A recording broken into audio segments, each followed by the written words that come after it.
রূপপুর পারমাণবিক বিদ্যুৎ কেন্দ্র প্রকল্পের প্রায় ৪ বিলিয়ন পাউন্ড আত্মসাতের অভিযোগের বিষয়ে ব্রিটেনের সিটি মিনিস্টার টিউলিপ সিদ্দিককে জিজ্ঞাসাবাদ করেছেন দেশটির মন্ত্রী পরিষদ অফিসের ন্যায় ও নৈতিকতা দলের কর্মকর্তারা।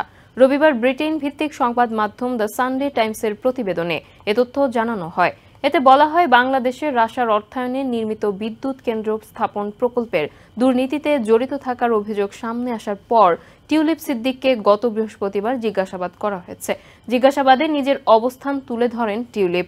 তবে টিউলিপ নিজে জিজ্ঞাসাবাদের ব্যাপারে কোনো মন্তব্য করেননি।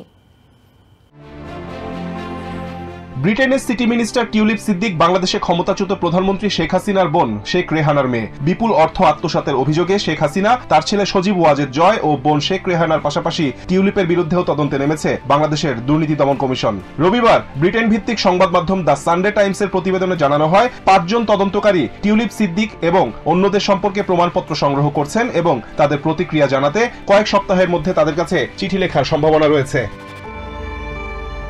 ব্রিটেনের প্রথম সারির এই পত্রিকাটিতে বলা হয়েছে, দুদক ঢাকায় অবস্থিত ব্রিটিশ হাই কমিশনের মাধ্যমে টিউলিপ সিদ্দিকের কাছে চিঠি পাঠাবে। উত্তর পাওয়ার পর তদন্তকারীরা প্রাথমিক তথ্য প্রতিবেদন জারি করা উচিত কিনা তা বিবেচনা করবেন।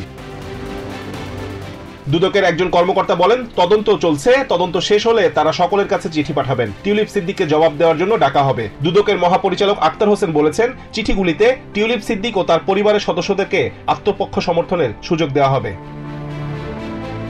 এদিকে ব্রিটেনের ক্যাবিনেটের এক মুখপাত্র বলছেন, অর্থ আত্মসাতের সঙ্গে জড়িত থাকার দাবি অস্বীকার করেছেন টিউলিপ সিদ্দিক। টিউলিপ ব্রিটেনের ক্ষমতাসীন লেবার পার্টির মন্ত্রিসভা সদস্য। তিনি economic secretary to the treasury and city minister হিসেবে দায়িত্ব পালন করছেন। তার কাজ ব্রিটেনের অর্থবাজারের ভেতরে দুর্নীতি সামাল দেওয়া। অভিযোগ উঠেছে, রাশিয়ার সঙ্গে ২০১৩ সালে যখন রূপপুর বিদ্যুৎ কেন্দ্র নিয়ে আলোচনা হয়, তখন এতে মধ্যস্থতা করেন টিউলিপ, যদিও ওই সময় তিনি ব্রিটেনের কোনো সরকারি দায়িত্বে ছিলেন না। এই অভিযোগের পরিপ্রেক্ষিতে আন্তর্জাতিক সংবাদ সংস্থা এপি প্রকাশিত একটি ভিডিওতে দেখা গেছে, ২০১৩ সালে ক্রেমলিনে শেখ হাসিনা ও রাশিয়ার প্রেসিডেন্ট ভ্লাদিমির পুতিনের চুক্তি সই অনুষ্ঠানে টিউলিপ সিদ্দিক উপস্থিত ছিলেন। একটি অনুষ্ঠানে টিউলিপ সিদ্দিককে তার খালা শেখ হাসিনা এবং ভ্লাদিমির পুতিনের পাশে দাঁড়িয়ে হাস্যোজ্জ্বল ছবি তুলতে দেখা গিয়েছিল। তখন শেখ হাসিনা বাংলাদেশের প্রধানমন্ত্রী ছিলেন। ভিডিওর বিষয়ে আগে টিউলিপ দাবি করেছিলেন, এটি শুধুই একটি পারিবারিক অনুষ্ঠান। সেই ঘটনার বিষয়ে জিজ্ঞাসাবাদে টিউলিপ জানান, তিনি ১ দশকেরও বেশি সময় আগে তার খালার সঙ্গে দেখা করতে মস্কো গিয়েছিলেন, কারণ বাংলাদেশের চেয়ে রাশিয়ায় যাওয়া তার জন্য সহজ ছিল। টিউলিপ সিদ্দিকের বিরুদ্ধে অর্থ আত্মসাতের অভিযোগটি আনেন জাতীয় গণতান্ত্রিক আন্দোলন এনডিএম প্রতিষ্ঠাতা ও চেয়ারম্যান ববি হাজ্জাজ। তিনি অভিযোগ করেন, টিউলিপ সিদ্দিক ১০ বিলিয়ন পাউন্ডের সমপরিমাণ অর্থে রূপপুর পারমাণবিক বিদ্যুৎ প্রকল্প নির্মাণের মধ্যস্থতা এবং বাংলাদেশ ও রাশিয়ার সরকারি কর্মকর্তাদের বৈঠকের সমন্বয় করেছেন।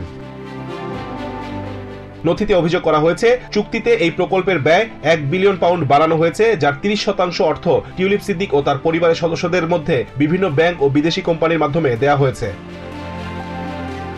ববি হাজ্জাজের অভিযোগ, শেখ হাসিনার পরিবারের সদস্য ও মন্ত্রীরা এই প্রকল্প থেকে ৩.৯ বিলিয়ন পাউন্ড আত্মসাৎ করেছেন। এই বিষয়ে ব্রিটেনের প্রধানমন্ত্রীর দপ্তর ডাউনিং স্ট্রিটের পক্ষ থেকে জানানো হয়েছে, টিউলিপের উপর প্রধানমন্ত্রী কিয়ার স্টারমারের আস্থা আছে এবং দুর্নীতি বিরোধী পদক্ষেপগুলো দেখভালের ক্ষেত্রে তার দায়িত্ব অব্যাহত থাকবে। তিনি তার মন্ত্রীর দায়িত্ব অব্যাহত রাখবেন। রিজওয়ান কাদের, TVN 24 news desk. New York থেকে সম্প্রচারিত TVN 24 টেলিভিশন বিশ্বজুড়ে বাঙালির কণ্ঠস্বর।